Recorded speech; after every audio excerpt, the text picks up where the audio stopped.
Hello bachcho, let's see this question. The question says which of the following is most effective in pausing the coagulation of ferric hydroxide salt? And the options are KCl, KNO3, K2SO4 and K3FeCN6.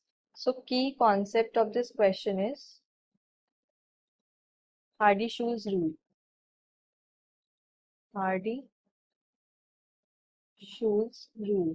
अब Hardy-Schulze rule हमें बताता है कि जो coagulation power होती है ion की वो किस पे डिपेंड करती है on the valency of the coagulating ion, कि उस आयन की वैलेंसी कितनी है उस पे।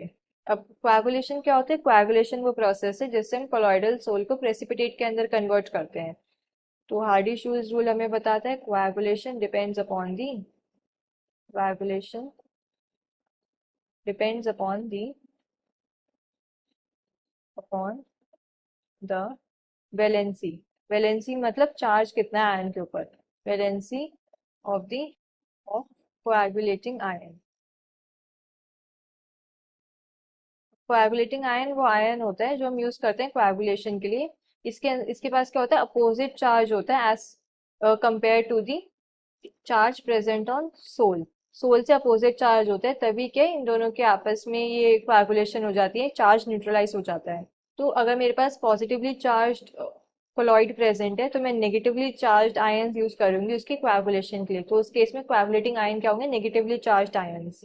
एंड इसके अकॉर्डिंग वैलेंसी के ऊपर डिपेंड करता है, तो इट मीन्स जितना ज्यादा चार्ज होगा उतनी ज्यादा उसकी पावर होगी।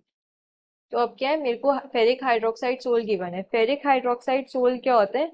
जो पार्टिकल्स होते हैं कोलॉइडल पार्टिकल्स फेरिक हाइड्रोक्साइड के अंदर, उनके पास पॉजिटिव चार्ज होता है। तो it means ferric hydroxide sol क्या होता है? पॉजिटिवली चार्ज होता है। तो ये जो फेरिक हाइड्रोक्साइड सोल है it is positively charged, positively charged. Therefore हम क्या एनायंस का यूज करेंगे इसकी कोएगुलेशन के लिए। अब हमें क्वेश्चन के अंदर जो यहाँ पर इलेक्ट्रोलाइट्स गिवन है KCl, KNO3, K2SO4 and K3FeCN6। तो इन सब के अंदर क्या कैटायन सेम है पोटेशियम, बट जो अनायंस जनरेट हो रहे हैं वो डिफरेंट है।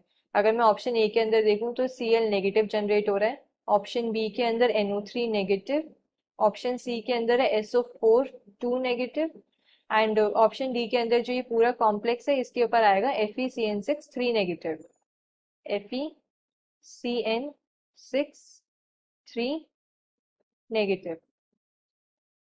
तो अभी हमने देखा जितने ज्यादा चार्ज होता है उतना ज्यादा ही उसका कोएगुलेटिंग मतलब कोएगुलेशन पावर होता है।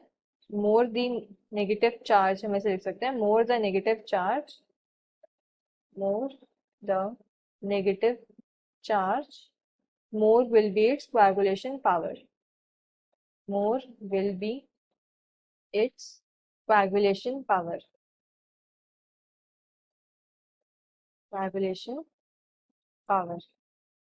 सबसे ज्यादा चार्ज किस पे है? FeCN6 3 नेगेटिव पे, 3 नेगेटिव चार्ज है, इट मींस इसकी कोएगुलेशन पावर सबसे ज्यादा होगी। देयरफॉर ये क्या मोस्ट इफेक्टिव होगा in causing the coagulation of ferric hydroxide. Option D, the final answer is option D. Hope you understood this well, best of luck.